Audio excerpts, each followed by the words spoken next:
Hey, today we'll talk about second novel. HSC board के जो second novel है 4.2 to serve with love. तो आज हम उस नॉवल को अंडरस्टैंड करेंगे and this is very helpful video for you. Second novel है टू सर्व विथ लव और ये जो नॉवल है इसमें मेन कैरेक्टर्स है हमारा रिकार्डो ब्रैथवेट। रिकार्डो ब्रैथवेट ये इंग्लैंड में रहता है, ये इंजीनियर है, ऑयल रिफाइनरी में जॉब करता है। इसकी जॉब अच्छी चल रही होती है लेकिन यहाँ पे इसको फेस करना पड़ता है रेशियल डिस्क्रिमिनेशन, क्योंकि गोरे लोगों ने एक डिस्क्रिमिनेशन लाया था और वो था कलोनियलिज्म। कलोनियलिज्म चल रहा था और कलोनियलिज्म में उन्होंने कई जगह पर अपनी कॉलोनी बसाई थी। अब यहाँ पे ये जो ब्रैथवेट है ये अपने आप को सोचता है कि मैं एक ब्रिटिश का पर्सन हूँ और ये अपने आप को काला नहीं समझता, ये समझता है मैं ब्रिटिश का पर्सन हूँ, I can do anything for the purpose of British. So he is ready to leave no stone unturned for the sake of British। वो ब्रिटिश के लिए हर चीज करने के लिए तैयार है हमारा हीरो रिकार्डो ब्रैथवेट। यहाँ पे सेकेंड वर्ल्ड वॉर होती है, ब्रैथवेट AIL फोर्स में जाके लड़ाई भी करता है आर्मी की तरफ से, ब्रिटेन की तरफ से। लेकिन as soon as the war comes to an end, British show their true color, he is fired from the job। Brathwaite को जॉब से निकाल देते हैं only because he is काला। अब वो जॉब से निकल जाता है, ही इज ब्लैक होने की वजह से उसको ये फेस करना पड़ता है सिर्फ और सिर्फ काले होने की वजह से। इसको घर से इविक्ट कर दिया जाता है, निकाल दिया जाता है, बस से उतार दिया जाता है, रेस्टोरेंट से भगा दिया जाता है only because he is black, he is काला। अब ये काला व काला तो he goes for looking job, अभी जाता है जॉब ढूंढने, क्योंकि for making his ends meet he has to earn money. पैसे कमाने के लिए इसको जरूरत है अपने घर की, घर चलाने के लिए जरूरत है पैसे की। तो कहीं पे भी इसको जॉब पे नहीं लेते। कुछ लोग बोलते हैं कि आप ज्यादा पढ़े लिखे हो और कुछ लोग बोलते हैं कि आपकी यहाँ डैश नहीं है कि हम यहाँ पे आपको जॉब पे रखें। अब डैश में आप समझ जाओ मैं क्या बोल रहा हूँ। तो दिस हैपेंस विथ हिम। अब इसको कहीं भी जॉब नहीं मिलती। अब he goes on looking and finally उसको जॉब मिलती है ग्रीन फ्लैट स्कूल में। ग्रीन फ्लैट स्कूल लंदन की गवर्नमेंट स्कूल है जो बहुत ज्यादा बदनाम चल रही है, क्योंकि यहाँ पे 10 के जो स्टूडेंट्स हैं वो बहुत ही बकवास है। अब यहाँ पे इसको रख लेते हैं जॉब के लिए। अब जब ये जॉब के लिए रख लेते हैं इसको, तो यहाँ पे जॉब पे रखने के बाद सब स्कूल के टीचर्स, बच्चे, प्रिंसिपल सब गोरे और ये काला ओरियो बिस्किट जैसा। तो नव यहाँ पर इसकी जॉब स्टार्ट होती है। अब जब ये बच्चों को पढ़ाने जाता है, इसको 10th स्टैंडर्ड के बच्चे देते पढ़ाने के लिए, और ये बच्चे एक नंबर के इल मैनर्ड, मिसचीवस, डिसरिस्पेक्टफुल, ये तीनों वर्ड आपको ब्रैथवेट के कैरेक्टर के जो स्टूडेंट्स है उसमें हर जगह ये लिखना ही है, इल मैनर्ड, मिसचीवस, डिसरिस्पेक्टफुल। तो ये बच्चे इसको बहुत हैरान करते हैं, इसको टॉर्चर करते हैं, इसको हैरास करते हैं, इसको बुली करते हैं, बेंच पटकते हैं, दरवाजा पटकते हैं, इसको चिल्लाते हैं कालिया, इतना ज्यादा इसको हैरान करते हैं। इसका पोस्टर्स बाहर चिपका देते हैं कि ये आदमी जो पकड़ेगा इसको, ये आदमी जहां भी मिले इसको पकड़ के देने पे इतना इनाम है, इसको पकड़ के पीटो, इसको हरास कर देते हैं।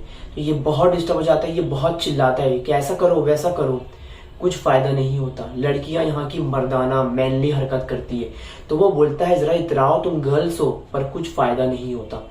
तो फिर यहाँ पे ब्रैथवेट इनको, ये बच्चों को जो बहुत मलिच्छे और गंदे रहते हैं इनको सुधारने के लिए सोचता है और वो पहला काम करता है, पहले ही टर्न्स पेशेंट। तो आपको क्वेश्चन आएगा कि ब्रैथवेट अपने बच्चों के अंदर चेंज कैसे लेकर आया। तो पहला है कि वो चेंज होने के लिए क्या करता है, वो पेशेंट हो जाता है। दूसरा, ये बच्चों को लेकर जाता है म्यूजियम, एक्सकर्जन, थिएटर, जहाँ पे ये लोअर कास्ट के बच्चे कभी नहीं गए रहते। तो ये बच्चे ये सब देखकर हैरान रह जाते हैं और इनको ग्राउंड में लेके जाके फिजिक्स, केमिस्ट्री, बायोलॉजी वगैरह इनको पढ़ाता है। तो ये बच्चे जो कभी पढ़े नहीं रहते, ये खेल खेल के अंदर अंदर पढ़ाई का जज्बा जागने लगता है। कोई चीज जब जागने लगे, कोई चीज जो दोबारा जागने लगे, कोई इंटरेस्ट, तो उसको हम बोलेंगे resurrect. So their interest is resurrected and they start studying। अब ये ब्रैथवेट के बच्चे अनहाइजीनिक से हाइजीनिक, इल मैनर्ड से मैनर्ड बच्चे और डिसरिस्पेक्टफुल से स्टूडियस, इंडस्ट्रियस बच्चे बन जाते हैं। अब यहाँ की मेन थीम जो है वो है हाफ ईयरली काउंसिल मीटिंग। ये 15 नवंबर को होती है, ऑडिटोरियम में होती है। और इसमें क्या होता है, हर बच्चों को टॉपिक बांट देते हैं, हर बच्चों को स्टेज पर आना है, स्टेज पर आके क्या करना है, स्टेज पर आकर उनको बोलना है, जो भी टॉपिक देंगे उस टॉपिक पर बोलना है। अब ये जो है हाफ ईयरली काउंसिल मीटिंग, ये 15 नवंबर को होती है, ऑडिटोरियम में होती है और इसको 2 लोग संभालते हैं, डैनन और मिस जोसेफ। डेनम और मिस जोसेफ ये दोनों मेन कैरेक्टर है। ये दोनों मेन कैरेक्टर एंकरिंग संभालते हैं। डेनम सब बच्चों का नाम पुकारता है और मिस जोसेफ मीटिंग को एड्रेस करती है।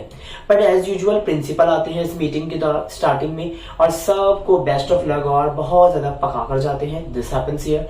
एंड इसके बाद यहाँ पे डेनम सबका नाम पुकारते हैं। 8 स्टैंडर्ड के बच्चे आते हैं, वो लोग स्पीच देकर जाते हैं। फिर इसके बाद यहाँ पे फाइनली ब्रेथवेट के बच्चों की बारी आती है जो कभी पार्टिसिपेट नहीं करे।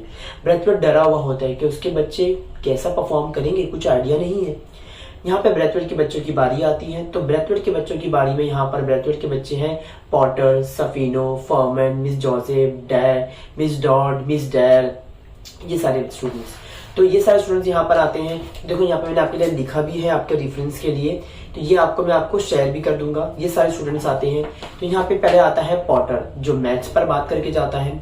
फिर आता है सफीनो जो नेचर स्टडी पर बात करता है। फिर यहाँ पर आता है फॉर्मन जो सबको बहुत हंसा कर जाता है। ये क्या करता है, एक ढांचा लेकर आता है और कॉमिक रिलीफ देता है और ये बोलता है ये एक फीमेल का ढांचा है। फिर बोलता है कि इससे क्या फर्क पड़ता है, आप जैपनीज हो, आप रशियन हो, कि इंडियन हो, कि नेपालियन हो, कुछ भी हो, आपके अंदर के बॉडी पार्ट सब तो सेम ही है, खून सब में एक ही है, तो वाई टू डिस्क्रिमिनेट क्यों करना, it is just a waste of time. ये सुनकर पब्लिक बहुत उसको चीयर करती है। ये वैसे ही होता है जब हम लोग लेक्चर सुन के बहुत बोर हो जाते हैं और फिर कोई एक आता है और जो सबको हंसा कर जाता है, वही होता है फॉर्मन। पर आपको ये वर्ड याद रखना है, कॉमिक रिलीफ, ये बहुत जरूरी है। आपको क्वेश्चन पूछा जाएगा Forman provides comic relief, explain, तो आपको ये चीज आपको अपने आंसर में लिखनी है। और एक चीज अपने आंसर में ऐड करना ना भूलना, ये लिखना जरूर कि Forman concludes that basically we all are same, हम सब तो बस सेम ही है, तो डिस्क्रिमिनेट क्यों करना, ऐसी बात होती है। फिर यहाँ पे मिस डेर आती है, वो अगेन फिजियोलॉजी पे बात करती है। मिस डॉड आती है, वो हिस्ट्री पर बात करती है। फिर फाइनली आता है डेनम। याद रखो गाइस, डेनम बहुत इंपॉर्टेंट कैरेक्टर है। डेनम आता है और डेनम आकर बोलता है मैम ये पीटी और games is a wasteful time, it's a wasteful activity, ये हमको नहीं चाहिए, ये ना बच्चों को कराओ, तुम हमको ना फुटबॉल खेलने दो, तो PT and games is a wasteful time. ये कौन बोलता है, ये डेनम बोलता है। डेनम फॉर्मन से ज्यादा इंपॉर्टेंट है, क्यों, क्योंकि डेनम बॉयज की वॉइस बनता है। और guys half yearly council meeting का पर्पज ही है कि बच्चों में अगर कोई कॉन्फिडेंट और बच्चों को चीज समझ में नहीं आ रही है, कुछ डाउट है, तो बच्चे वो एक्सप्रेस कर सके। तो ये कौन करता है, ये डेनम करता है। जब ये डेनम करता है तो सब बॉयज की वॉइस बनने के बाद सब उसको बहुत चीयर करते हैं, क्योंकि somebody should be there who should be able to make boys voice and who should be able to represent boys in front of the teachers. So who does that? It is being done by Denham. So that's why Denham is very important character in this novel. This happens here.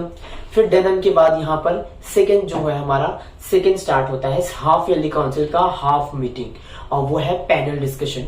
इसमें चिट्ठियां बनाई जाती हैं 16 चिट्ठी के जैसा, इसको एक हैट में रखते हैं, जगल्ड कर देते हैं और 3 टीचर्स के नाम निकालते हैं। इन 3 टीचर में से एक नाम आता है Miss Phillips, Miss Dale Evans और मिस्टर वेस्ट्रॉन। तो यहाँ पे मिस्टर वेस्ट्रॉन सोचता है आजू बाजू पलंग, बीच में बैठी दुल्हन, दोनों लड़कियों के बीच में मैं लड़का कैसा लगूंगा। फिर यहाँ पे मिस फिलिप्स आती है जिसको ब्रेथवेट देख के बोलता है oh my God this ma'am, ये मैम तो नल्ली है, ये मैम को तो कुछ भी नहीं आता, ये मैम क्या पढ़ा पाएगी, ये बच्चों को क्या डाउट क्लियर करेगी, क्योंकि मिस फिलिप्स जो है बहुत चुप रहती है, बहुत खामोश रहती है। This was our Miss Phillips. लेकिन जैसे ही पैनल डिस्कशन आगे बढ़ता है, सबसे ज्यादा नॉलेजेबल साबित होती है मिस फिलिप्स। वो बच्चों को मुंहतोड़ जवाब देती है। मुंहतोड़ जवाब देने को इंग्लिश में क्या बोलेंगे, retort. Miss Phillips retorts everyone. Miss Phillips gives answers to everyone. And second thing, Mr. Weston blunders. Mister Weston सही से आंसर नहीं दे पाता, तो मिस फिलिप्स बीच में आती है और मिस्टर वेस्टॉन का पूरा सही जवाब बच्चों को पहुंचाती है। मिस्टर वेस्टॉन की रिस्पेक्ट भी बचा लेती है और बच्चों को सही जवाब भी दे देती है। तो basically Miss Phillips rescues Mister Weston, Miss Phillips retorts everyone. Again यहाँ Denham style, ma'am this PTO games it's a wasteful time, ये हमको नहीं चाहिए, ये तुम बच्चों को दो जिसको कराना है, हमको फुटबॉल खेलने दो।